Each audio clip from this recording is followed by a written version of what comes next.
25th verse, it says, therefore have I hewn them by the prophets, I have slain them by the words of my mouth. I have slain them by the words of my mouth.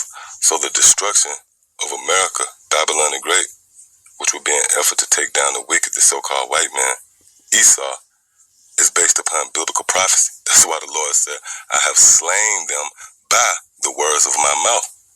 So the Heavenly Father no longer holding his peace, pretty much breaking his silence in the form of sending forth his prophets with this report, initiates this process, if you will.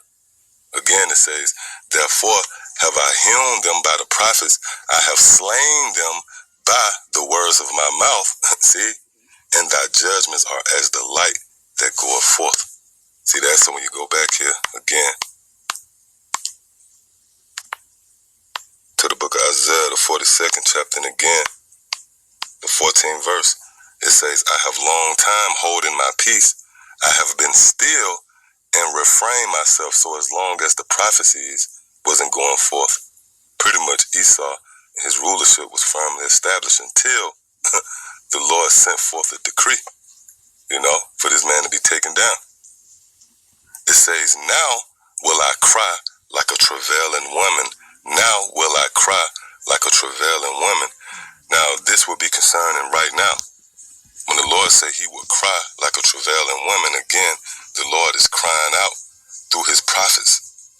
This ministry, and at the forefront of it, is the kingdom of heaven being ushered in, which will obviously mean the fall of this current beast system, which is being governed over by the so-called white man.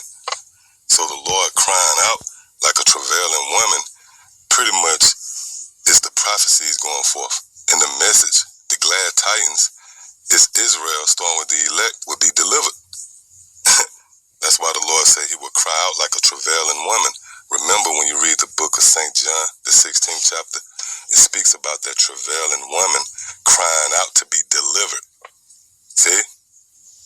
So the Lord crying out, which again translates to the prophecies going forth, also signifies the deliverance of the elect of the nation of Israel. Let's read this again. It says, I have long time holding my peace. I have been still and refrained myself. Now will I cry like a travailing woman. See the prophecies that go forth. It says, I will destroy and devour at once. What does it mean when the scriptures say, I will destroy and devour at once? Well, the destruction is obvious. For those of us in the know, we understand perfectly well that this